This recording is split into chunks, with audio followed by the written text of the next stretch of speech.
Hi friends, வணக்கம். இன்றைக்கி நம்ம வீடியோவில் பீட்ரூட் சப்பாத்தி தான் எப்படி செய்கிறதுன்னு பார்க்க போகிறோம். பீட்ரூட் பிடிக்காதவங்களுக்கு கூட நீங்கள் இந்த மாதிரி செஞ்சு கொடுத்தீங்கன்னா கண்டிப்பாக விரும்பி சாப்பிடுவாங்க. இது பார்க்குறதுக்கு கலர்ஃபுல்லாகவும் இருக்கும், செம்ம டேஸ்ட்டாகவும் இருக்கும், ஹெல்த்தியாகவும் இருக்கும். வாங்க எப்படி செய்யலான்னு பார்த்துடலாம். அதுக்கு நான் ஒரு பீட்ரூட்டை தோல் எடுத்துகிட்டு கொஞ்சம் பெருசு பெருசாகவே கட் பண்ணி மிக்ஸி ஜாரில் சேர்த்துட்டு 1/4 கிளாஸ் தண்ணி ஊற்றி நல்லா நான் அரைச்சி எடுத்துக்கிட்டேன். இப்போது ஒரு 300 கிராம் அளவு கோதுமை மாவு எடுத்து அதில் தேவையான அளவு உப்பு சேர்த்து நல்லா மிக்ஸ் பண்ணிக்கலாம். அதுக்கப்புறம் நம்ம அரைச்சி வச்ச பீட்ரூட் அதில் போட்டு நல்லா மிக்ஸ் பண்ணிவிட்டு, தண்ணி பத்தலைன்னா மிக்ஸி ஜார்லேயே கொஞ்சமாக தண்ணி சேர்த்து கொஞ்சம் கொஞ்சமாக தண்ணி விட்டு நம்ம நல்லா சப்பாத்தி மாவு பிசைவோம்ல அதே மாதிரி பிசைஞ்சு எடுத்துக்கலாம். கையில் ஒட்டாமல் இருக்க நான் ஒரு 2 ஸ்பூன் எண்ணெய் விட்டு நல்லா பிசைஞ்சு எடுத்துக்கிறேன். இப்போ பிசைஞ்சு எடுத்த மாவை நம்ம சப்பாத்தி திரட்டுவோம்ல அதே மாதிரி திரட்டிக்கலாம்.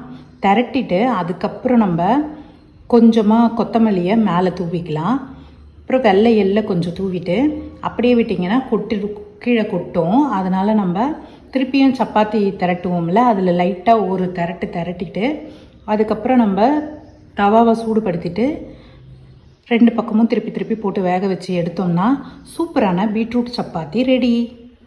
இதே மாதிரி நம்ம முருங்கைக்காவை வேக வச்சுட்டு அந்த சதையை போட்டு கூட நம்ம சப்பாத்தி மாவில் பிசைஞ்சிட்டு இதே மாதிரி நம்ம சப்பாத்தி செஞ்சு கூட நம்ம சாப்பிட்லாம். காய்கறி சாப்பிடாதவங்க கூட நம்ம இதை மாதிரி செஞ்சு கொடுத்தோம்னா விரும்பி சாப்பிடுவாங்க.